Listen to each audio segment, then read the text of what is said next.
into any motor museum in the world, you'll be surrounded by dozens of fascinating cars, each with some unique quality to justify its place. Its curiosity value, perhaps, or nostalgia, or just plain desirability. But these cherished and highly polished exhibits are, of course, just a tiny fraction of the 4,000 or so different makes and countless different models made over the past 100 years. And perhaps the ones in the museums aren't really the most significant vehicles in the history of car design anyway. So which are the best? Which cars will be worthy enough to represent each of the 9 decades of this century? Well, on Top Gear, we made just such a selection. We went particularly for family cars, and we road tested each car to see how it matched up to the modern motorists' expectations.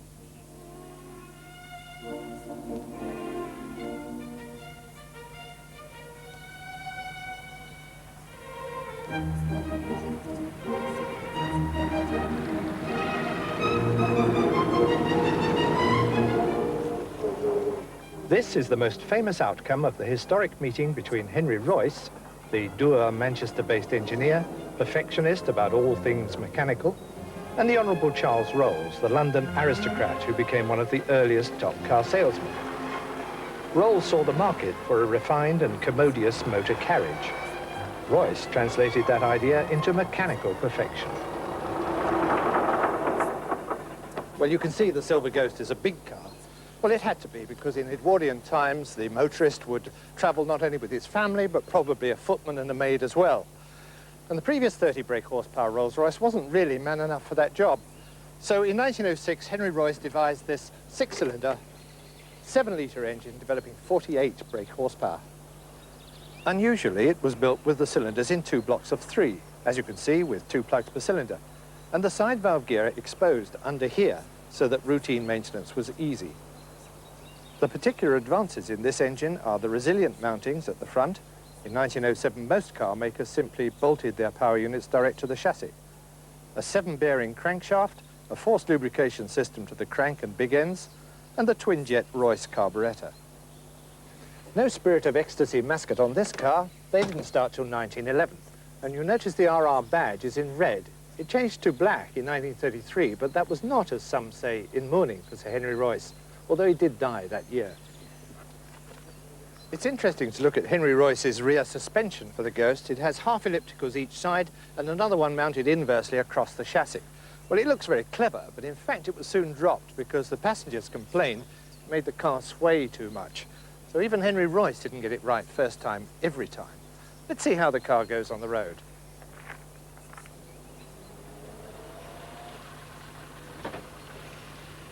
I think the thing that amazes me most about this car is the incredible smoothness of it, considering it's a car built 80 years ago. The engine now in direct surge just purrs along, and there's a great smoothness that comes with a big 6-cylinder. And you can imagine the Edwardians just bowling along the country lanes and really enjoying their pioneer motoring. The seats are comfortable, the steering's a bit heavy, the brakes aren't as good as modern cars, of course. But for all that, it still feels a remarkable achievement for a car built so early in the history of the motor car.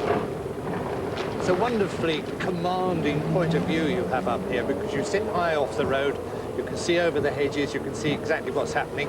And once the car's rolling, the heaviness goes out of the steering and it just bowls along. You can understand why all the Edwardians went crazy about this car, and particularly the people at Autocar who wrote such marvellous things about it when they tested this very car back in 1907. At whatever speed this car is driven on its direct third gear, there is no engine as far as sensation goes, nor are one's auditory nerves troubled by a fuller sound than emanates from an 8-day clock.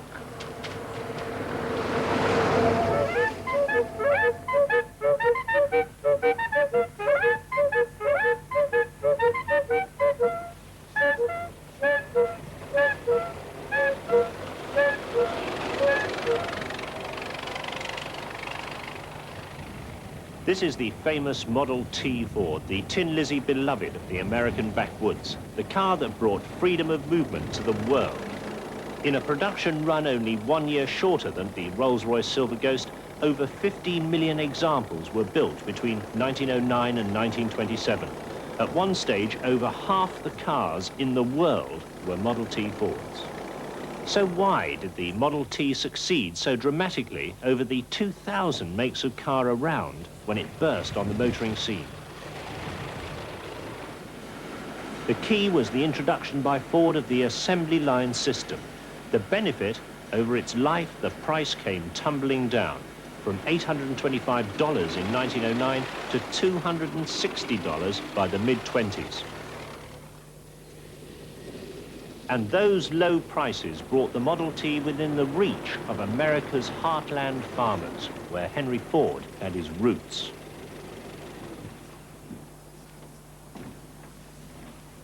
Of course, the other element of the Model T's success was its engineering. Henry Ford had imported vanadium steel from Europe for this car, and he made it lighter and tougher than anything else on offer on the US market. The chassis, well, that was very durable, very strong, but very flexible, and that meant it could twist over the ruts and bumps of farmland America.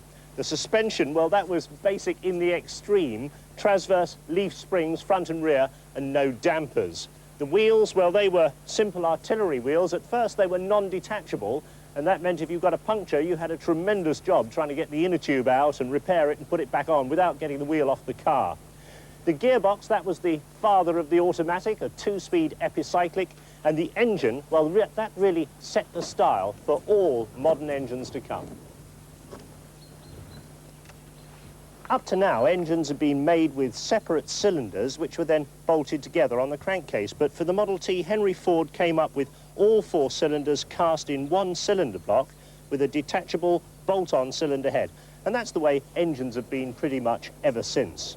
No electric self-starter on this model. For that, you relied on the good old starting handle. From cold, pull out the choke, turn it over 4 times to prime it, and away she went.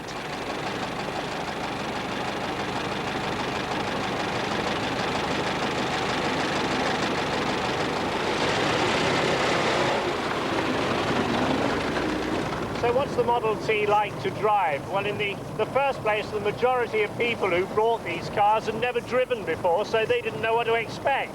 But for someone used to a conventional car, it's a nightmare. There's nothing where you expect it to be. There's no accelerator pedal. The throttle works on this quadrant.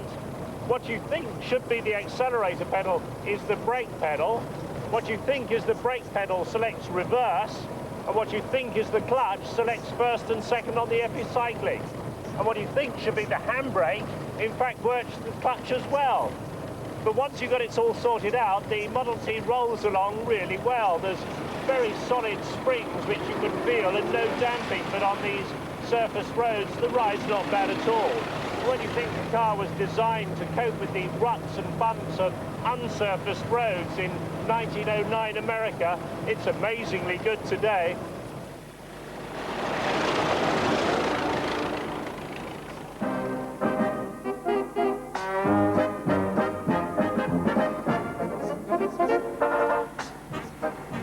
For the 20s, there can be only one car of the decade, the Austin 7. A car claimed to have changed the face of motoring for all time.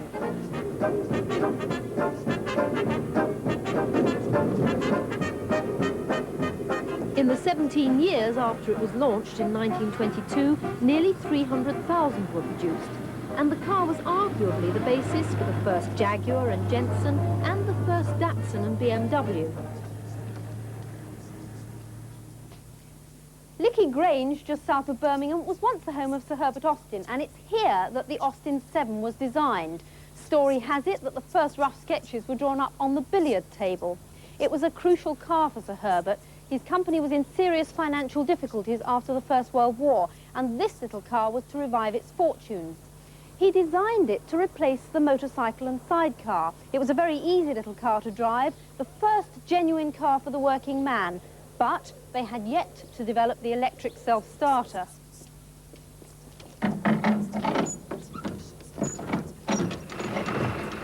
Converts from motorcycling could accept the lack of an electric starter, and for that matter, no heater, speedometer, petrol gauge, or powered windscreen wiper. Nor did they seem to mind the bone-shaking ride and the drafty and leaky cockpit. Sir Herbert Austin's fellow directors didn't believe there'd be a market for the little car. It was deliberately no wider than a motorcycle combination, but he overcame their scepticism. He'd tested the early prototypes on the hilly roads between Lickey Grange and Longbridge, still the home of the company that was built on the success of the Austin 7. 4,500 were produced in 1923. A four-seater saloon followed in 1926, and the car was soon being built under license in France by Rosengart, in Germany by BMW, and in the United States.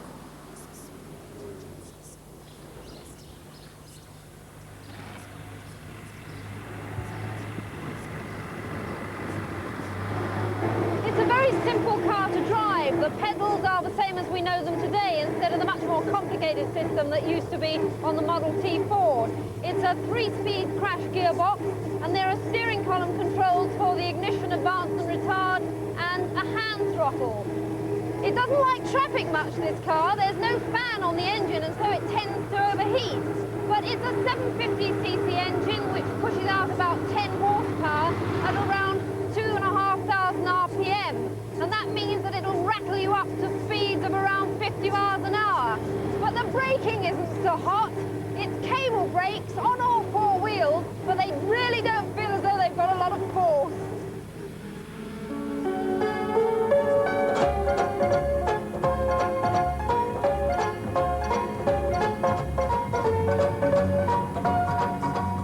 In 1934, Citroën produced a car that was to revolutionise thinking on vehicle design, the Traction Avant.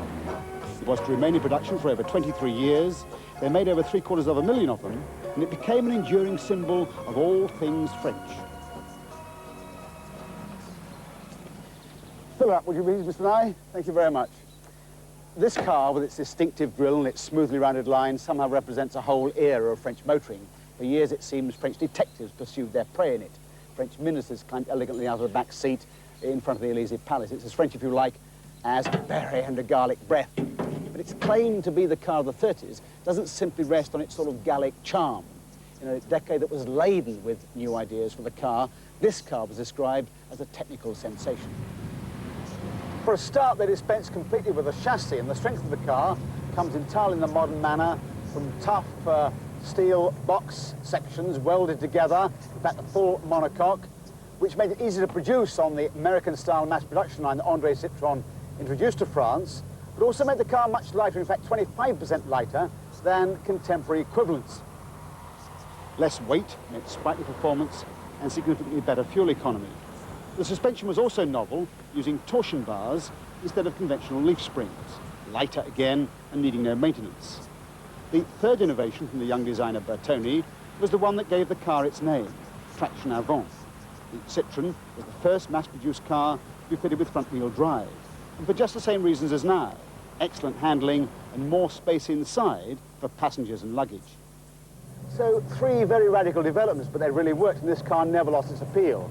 Motoring journalists pre-war wrote about it in glowing terms, and one has to say it really is a delight to drive. The gear shift comes out of the fascia, which is somewhat novel, but you soon get used to it. It's got a beautifully marked gate, synchromesh in second and third, which makes it easy to use, and very forgiving ratios. They used to say about this car that acceptable speeds in top gear were anything between 6 and 60 miles an hour. Not everything works well. The angle of the pedals causes aching ankles, and the steering's very heavy at low speeds. But get the car on the move, and its real character shows through. The wide track, low centre of gravity, and independent suspension make it very stable on corners with not a hint of roll. It hangs on impressively. Indeed, it's a delight to drive.